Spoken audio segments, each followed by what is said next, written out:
Attention. Attention has always been a form of currency in most creatures, but especially humans. Most humans crave attention in some form, whether it be through praise, adoration, or just simple acknowledgement. We want to feel as though we are seen, understood, and liked whenever possible, and that subconscious desire leads most people into positive actions. You want your friends to think you are cool, so you make them specialized, thoughtful gifts that reflect their interests and things you remember about them. You want your parents to be proud of you, so you spend your free time studying so you can get good grades. You want the person you have a crush on to like you, so you spend extra time in the morning getting ready so you can look nice. Most of our actions can be watered down to the fact that we want attention in some way, shape, or form, and there is nothing necessarily wrong with that.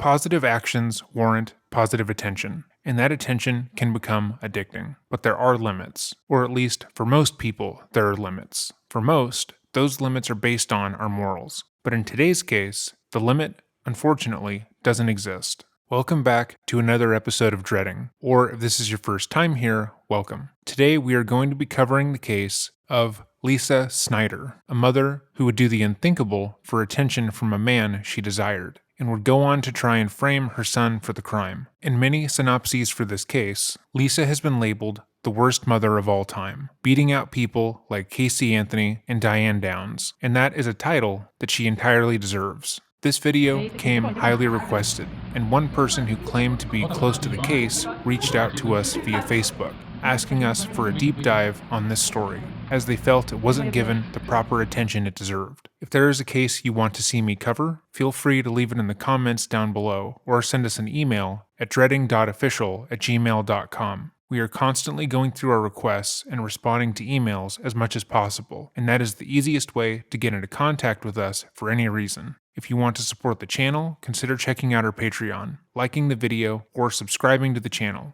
Before we get started, due to the nature of the video, as well as the more graphic details of this particular crime, this video has been demonetized by YouTube, which is why we have maintained a sponsor. This video is brought to you by Established Titles. Established Titles is a project based on a historic Scottish custom where landowners are referred to as lairds, or lords and ladies in English, as a form of respect, and has a dedicated focus on preserving the gorgeous natural landscape in Scotland. They do this by selling as small as 1 square foot of land so that the buyer can officially be classified as a lord or lady, complete with an official framed proclamation. And for each order, they plant a tree. The certificate you receive also comes with the plot number of the land, which you can then see for yourself, if you so choose. It's a fun, novel way to help preserve the picturesque woodlands and biodiversity of Scotland while supporting global afforestation efforts. It's a win-win situation.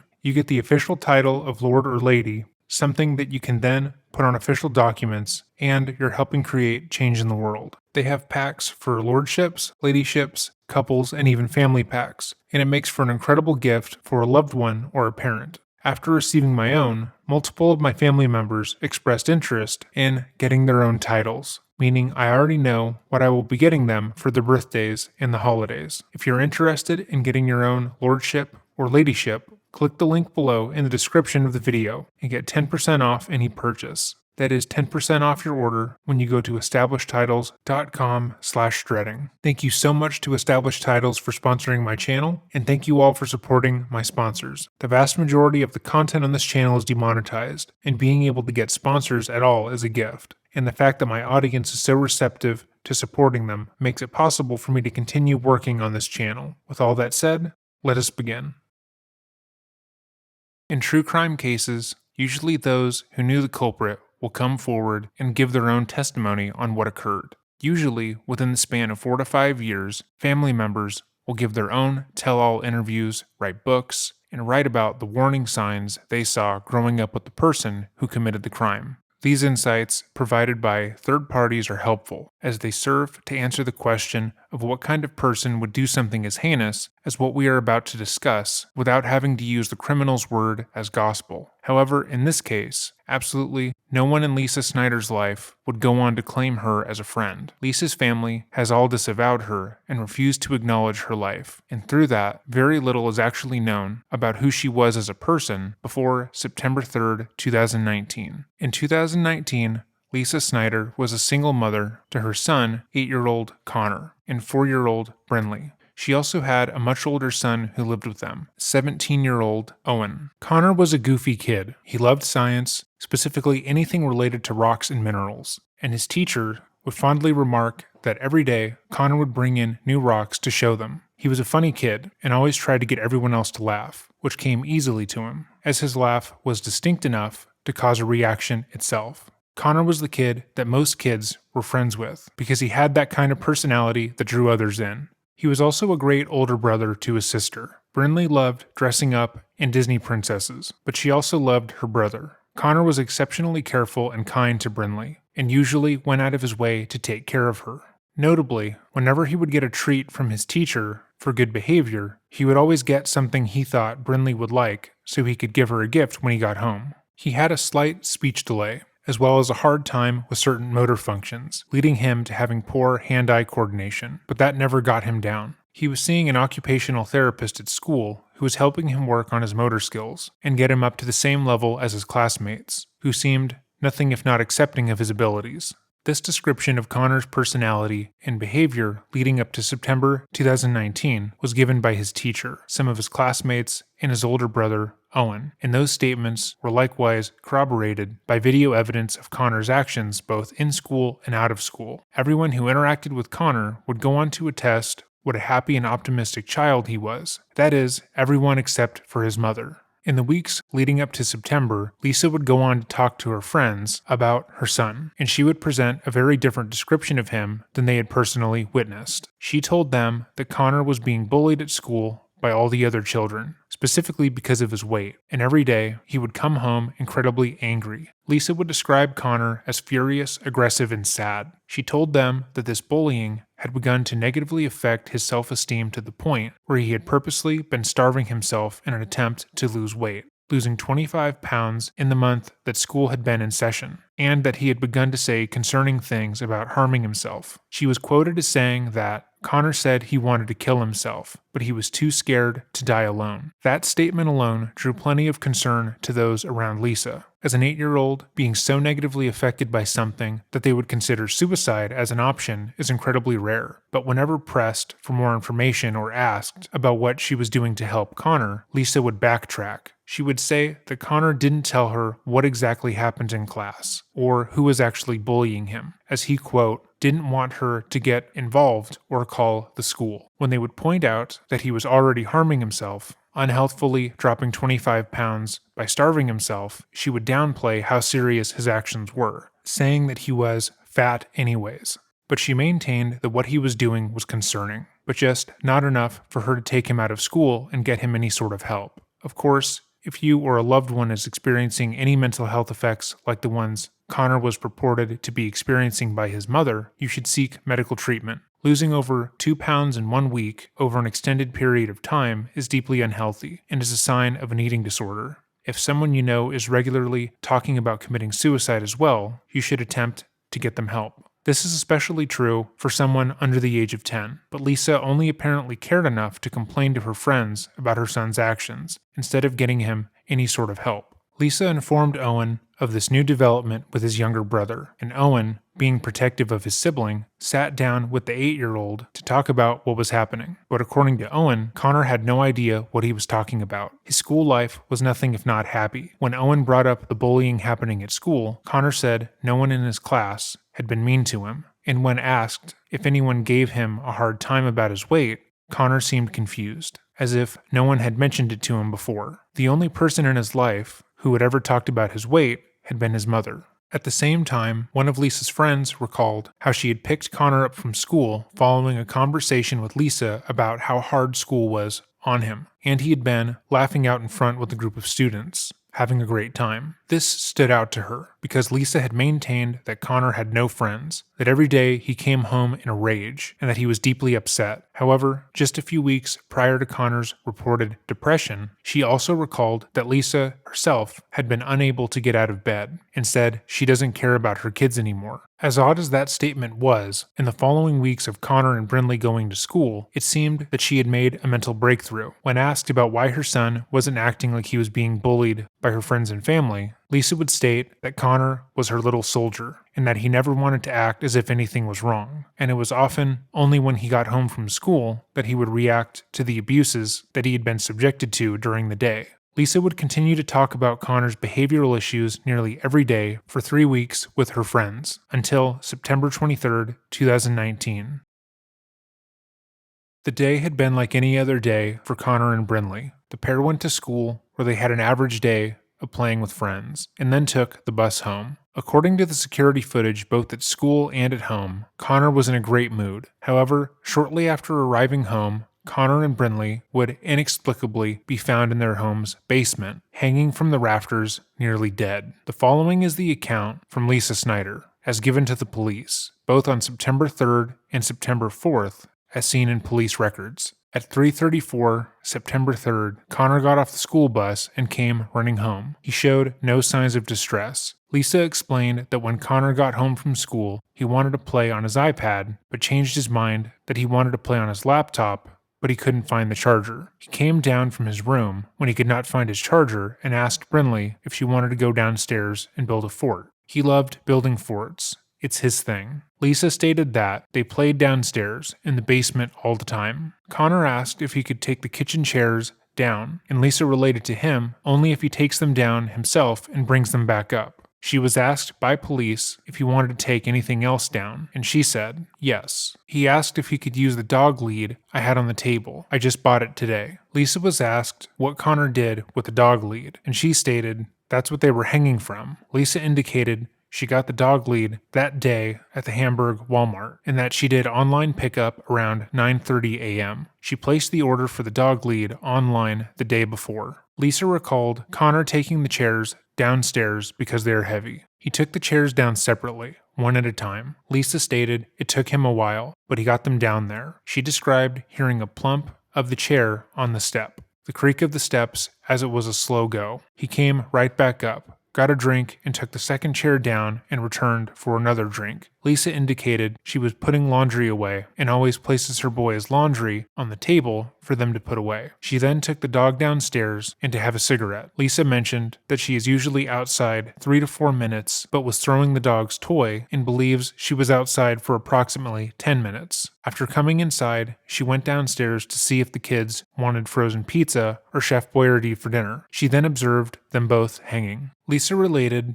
that she tried to lift her 40-pound daughter, Brinley, up. However, when her anxiety spikes, she starts to sweat profusely, and she was unable to get the latch off. She then tried to lift Connor, who weighed approximately 151 pounds, but she was unable to lift him.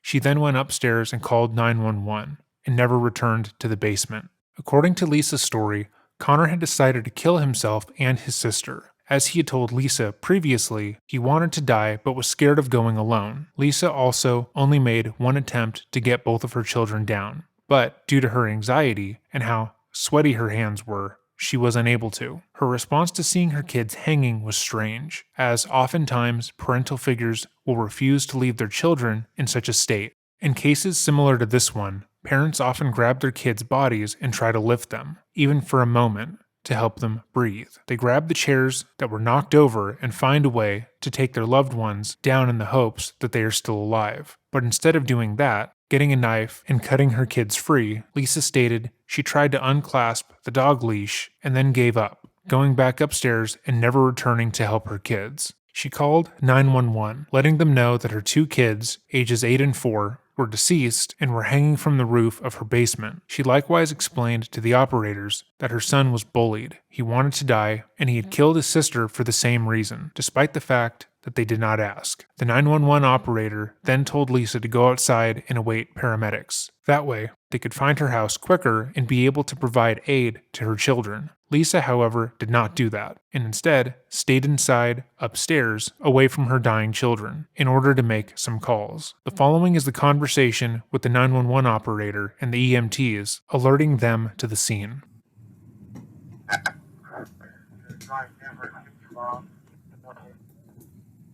55590 from the caller. Both children have been hung in the unknown time at this time. But can you repeat that? One, both children are hanging in the basement. Burke's Captain 44-1.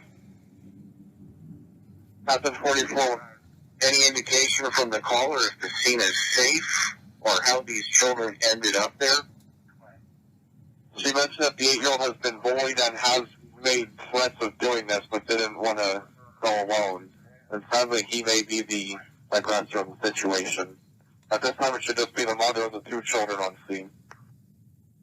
As you heard, the EMTs were confused at the situation and reasonably questioned if the scene was safe, given that 2 children were dead in the house. It's very rare for children to commit suicide, but it does in fact occur. But for a child to take part in a murder-suicide, killing their sibling and then themselves before the age of 13 is entirely unheard of. Then, upon getting the call that there were 2 kids dead in a home with a living parent, they suspected immediately that the remaining parent had some part in the crime, that the scene was dangerous, and that someone had done this to the children. At 4:41, nearly an hour after Connor had come back from school and was seen, happy and in good spirits, by his school bus's camera, the fire department EMTs arrived at the Snyder home. Again, they had been told that Lisa would be outside waiting for them, but the outside of the home was empty, and the doors were closed. Still, they approached, knocked on the door, and were greeted by Lisa, who they stated was on the phone and appeared nervous, but notably wasn't crying. Similarly, Lisa was so distracted on her phone call that she didn't show the EMTs where her kids were, and instead, they went about the house themselves before they found the kids in the basement. Immediately, the EMTs got to work and removed the kids from their nooses and found the bodies were still warm. They began to attempt to resuscitate them using CPR. During this time, officers arrived at the scene and found it to be chaotic. Lisa had informed friends and family as to what was going on, and they had come over to the home. Officers stated that they were upstairs milling about the main floor of the house. All the while, Connor and Brinley were being revived downstairs. Miraculously, both Connor and Brinley were still alive, but unconscious, and were able to be airlifted to Lehigh Valley Hospital and put on life support.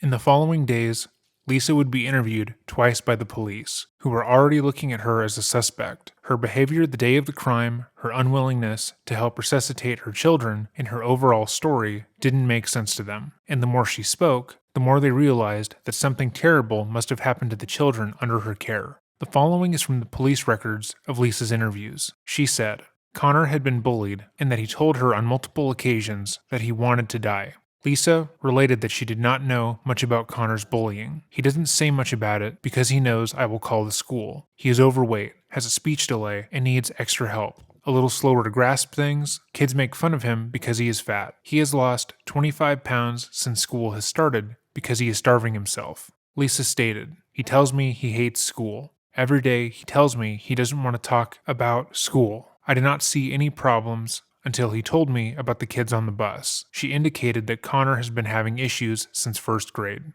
He just comes home and he is just angry. Lisa was asked again what happened, and she related that Connor tried to kill himself. We had a little sit down last week, and I told him, honey, if you ever feel like hurting yourself, please come to me. He did say to me when we were talking, I would have killed myself already, but I am too scared to go by myself. Lisa indicated that she believed that's why Connor had Brinley with him, so they could go together. Obviously, even if this was the case, Lisa would still be a terrible mother. She stated in the interview that her son was horrifically bullied, so badly that he, at the age of 8, was talking about dying, but because he hadn't told her the quote, details of the abuse, she didn't call the school or try to get him help. She also stated that she didn't know what exactly happened, and that Connor had tried to keep her away from being involved, but maintains that he talked openly about wanting to die. So much so that the week before his death, he made a comment about attempting to take his own life. However, it cannot both be true that Connor was open about his depression to his mother, but she was woefully unaware of how serious it was. In order to corroborate her story, the police began to question those around the family, starting with Owen. Owen immediately informed the police that his brother wasn't being bullied, and that they had a conversation prior to his death about bullying, only for Connor to state that the only person in his life that commented about his weight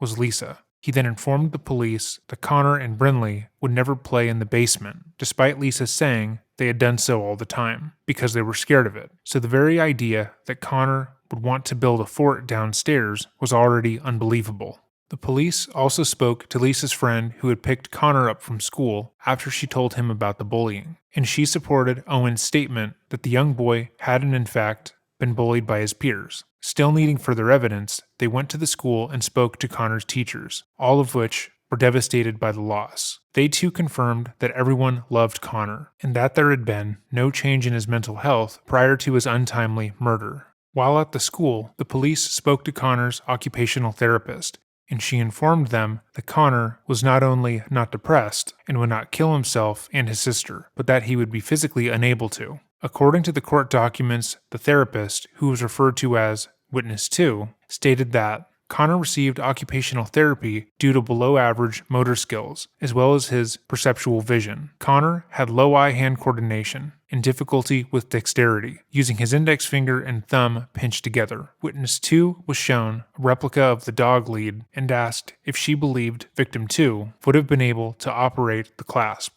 Witness 2 related Connor would have had difficulty operating the clasp due to his poor dexterity. Witness 2 was shown a crime scene photograph of the dog lead wrapped around the beam in the basement and asked if she believed Connor would have completed the task. In addition to the photograph, she was also informed that it would require Connor stand on a chair. Witness 2 indicated that she believed it would have been extremely difficult for Connor to complete the task, as it takes him twice as long to do things compared to children his age. With that in mind, the idea that within an hour of arriving home, Connor would have been able to take 2 chairs downstairs into the basement, gotten up on a chair, wrapped a dog leash around a high beam, and make 2 nooses to hold both him and his sister, and been able to coax her to her death is nonsensical. But by the time the police had talked to everyone who knew Connor, they realized that the only person who ever mentioned that Connor was bullied and appeared suicidal was Lisa, making her the prime and really only suspect.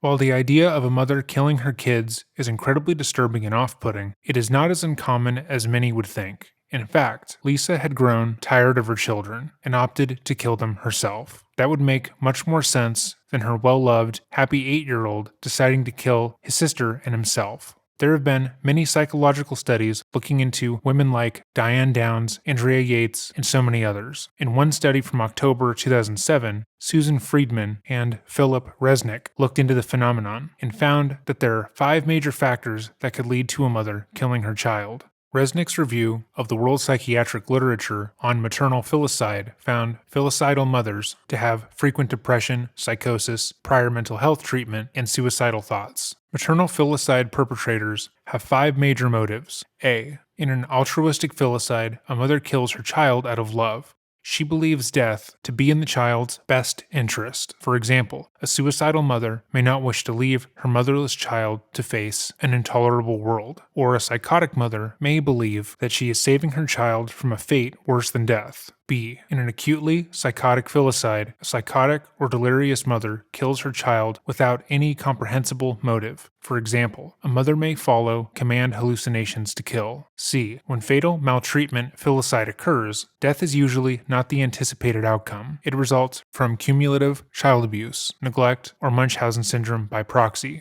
D. In an unwanted child filicide, a mother thinks of her child as a hindrance. E. The most rare, spouse revenge filicide occurs when a mother kills her child specifically to emotionally harm that child's father. It seemed obvious that Lisa's motive had nothing to do with altruism, maltreatment, nor did she have any hallucinations about harming her kids. She likewise didn't have a relationship with her children's other parents, so harming them to get back at him was incredibly unlikely, which only left one possible motive, that she simply didn't want her kids, and viewed them as a hindrance to her life. This motive would be backed up by the fact that she told her friend as much a month prior to their deaths, and the fact that in 2014, the kids had been taken out of the home for their own protection. At this point, the police believed that Lisa had harmed her children, and they would not allow her to be left alone in the Connor or Brinley's hospital rooms. While they continued to look into Lisa, she went onto her Facebook and made a variety of posts. She put the family's above-ground pool for sale on Facebook Marketplace, and then in the caption of the listing wrote, "I am selling this like-new pool to help pay for my children's final expenses, as they were in a horrible accident. Serious inquiries only, please. I have a lot to deal with due to the loss of my children.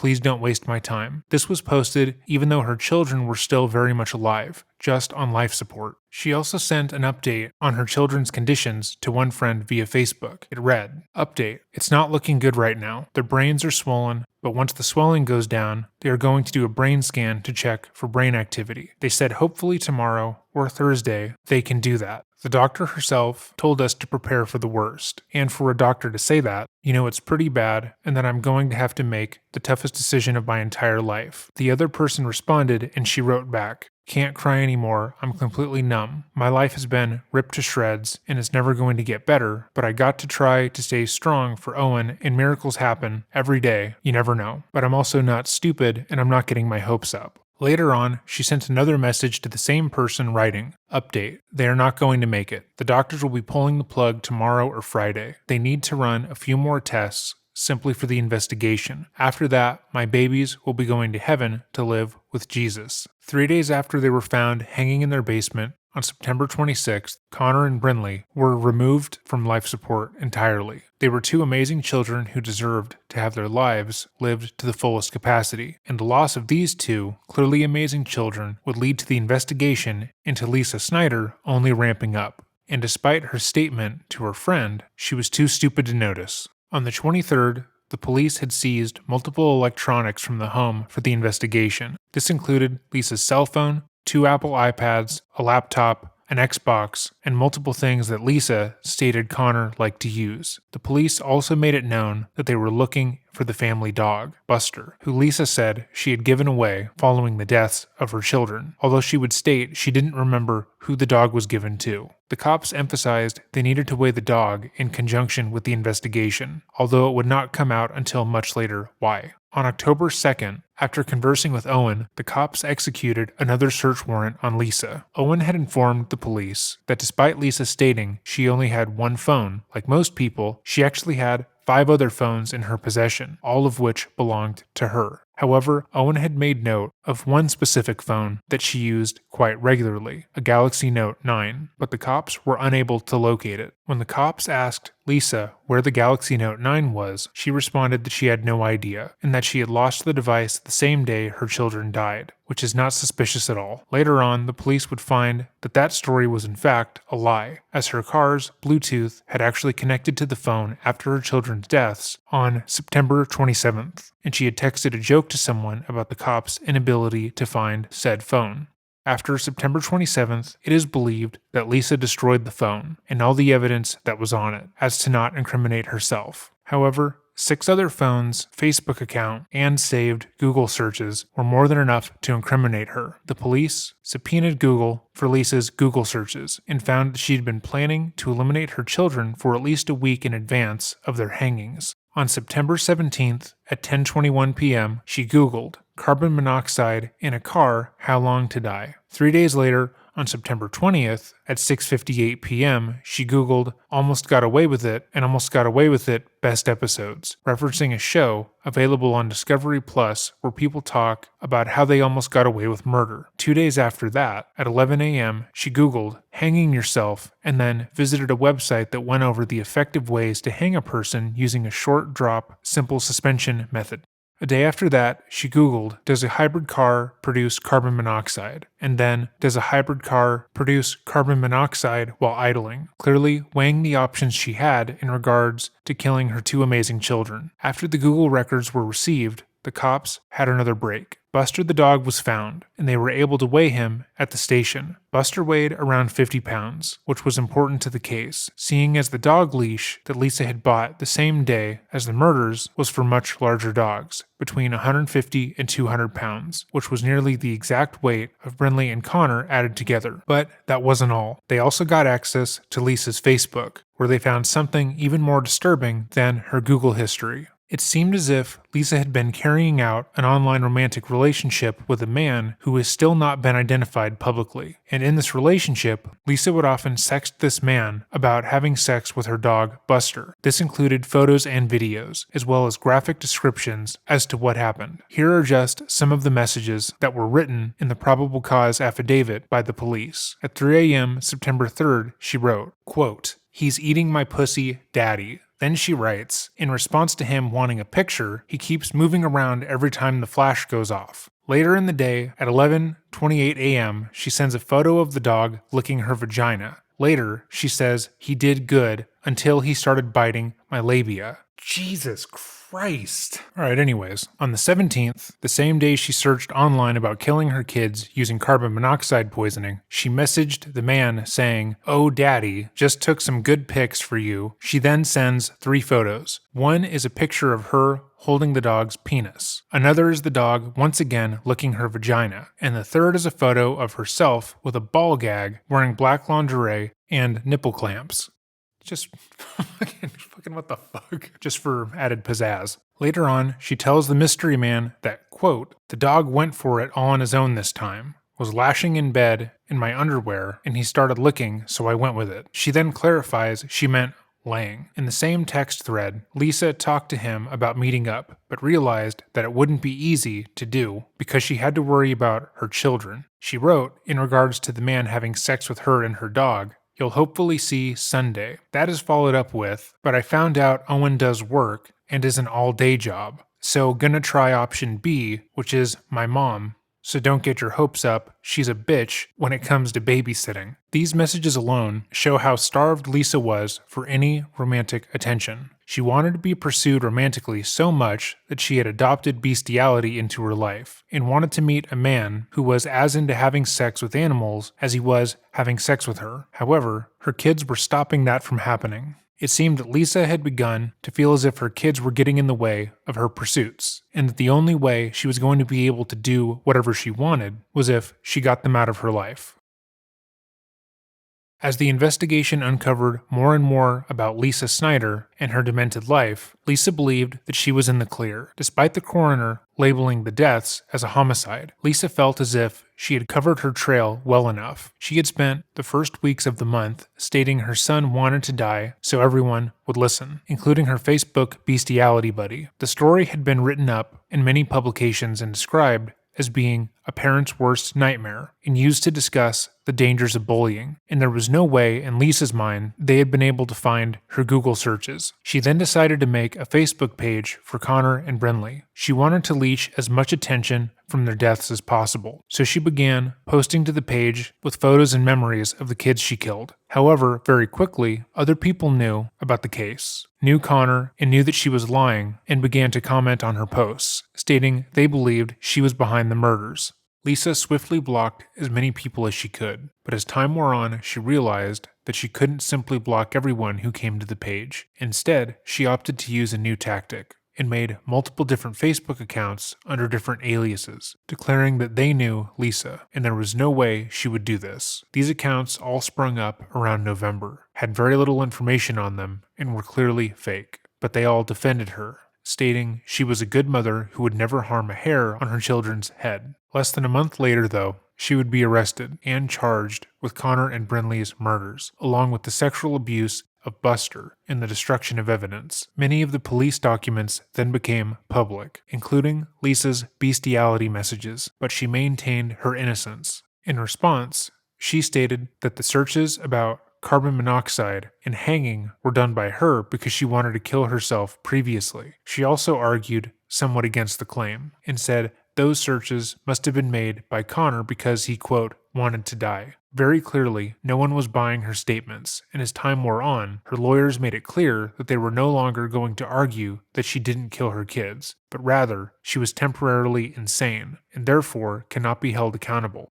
In court documents that were presented, Snyder's lawyers argued that she experienced a long history of severe mental disorders, going as far back as postpartum depression at age 16, when she had Owen. Other mitigating conditions included major depression with psychotic features and anxiety disorder. According to this story, she perceived that the kids were being hurt by others, and she wanted to protect them from feelings of abandonment and/or to alleviate the painful feelings and situations they were experiencing at the time. However, they would have to argue that Connor's bullying was so incredibly horrible it warranted his dying, even though all the evidence that has been found says otherwise. It also doesn't account for why she would choose to kill Brinley, who, by her own estimation, was not bullied and had a wonderful life. Lisa's trial has still not begun, but prosecutors are seeking the death penalty. Lisa did not want to be a mother anymore. She wanted to be able to go out with her bestiality boyfriend, have sexual relationships, including animals, and she was so annoyed that she had to consider her children in her life when she had to make her decisions. And for it, it was easier to kill them than it was to be a parent. There is no doubt in my mind, nor anyone in the prosecuting office's mind, that she will be found guilty. It's just waiting until she is.